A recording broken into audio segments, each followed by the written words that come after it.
Pour faire le bilan de cette 29e édition du FESPACO, nous a rejoint en duplex depuis Ouagadougou, Dia Mambou, critique de cinéma. Bonsoir Dia. C'est donc un réalisateur maison, burkinabé, Dany Kouyaté, qui est récompensé avec son film Katanga, la danse des scorpions, qui a rendu hommage au pionnier du cinéma africain, Souleymane Cissé, qui était décédé il y a une dizaine de jours et qui devait en plus être président du jury de fiction. Alors qu'est-ce que vous pouvez nous dire sur ce film, Katanga, la danse des scorpions, et sur son auteur, Dany Kouyaté? Eh bien, il l'a fait, le cinéaste burkinabé Dany Kouyaté ramène donc cette récompense suprême au pays.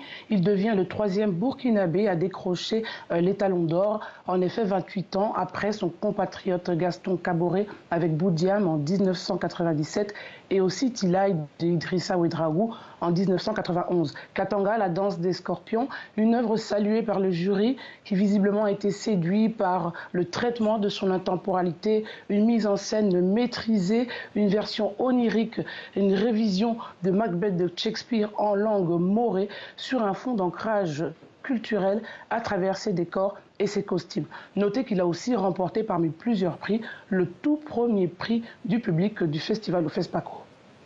Alors Dia, quels ont été les autres prix du FESPACO pour cette 29e édition? Est-ce qu'il y a eu des surprises par exemple?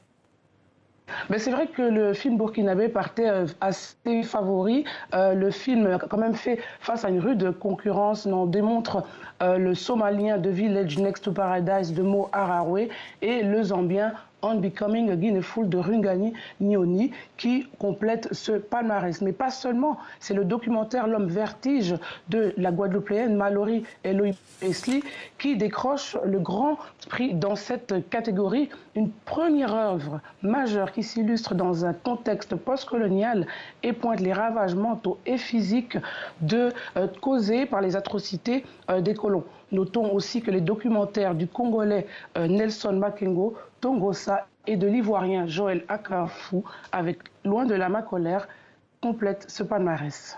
Alors on a pu voir que lors de cette clôture, l'ambiance était très très chaude à Ouaga. Et quelle a été l'ambiance en général sinon pendant ce festival et quels ont été les autres moments marquants? Ben évidemment, l'ambiance est à la fête. Le Burkinabé remporte les 2 prix, j'ai envie de dire bingo. Mais c'est vrai que quand même, cette édition avait commencé difficilement.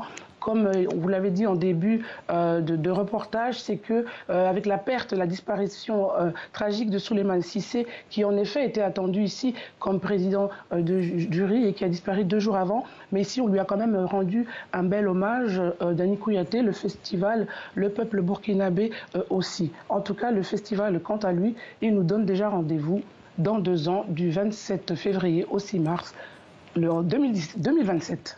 2027 donc. Et en ce qui concerne la fin de ce festival, est-ce qu'on a pu découvrir de nouveaux talents et est-ce que vous pouvez reparler un peu des thèmes dominants des films sélectionnés cette année? Oui, certainement, il y avait une bonne diversité et encore une fois, c'est ici que se créent les opportunités. En fait, tous ces cinéastes qui participent ici et qui viennent tenter leur chance pour décrocher les talons ou autres, c'est aussi chercher la possibilité de distribution qui reste encore le nerf de la guerre. Le FESPACO ouvre vraiment une visibilité, il atteint un public certes, mais il faut aussi aller concrétiser que ces films ne restent pas au stade de festival, mais qu'ils puissent traverser les pays, les continents pour être montrés de plus en plus, pour partager cette culture, cette identité culturelle comme l'avait défini le thème de cette édition. Merci beaucoup Dia Mambou. Je rappelle que vous êtes donc journaliste et critique de cinéma.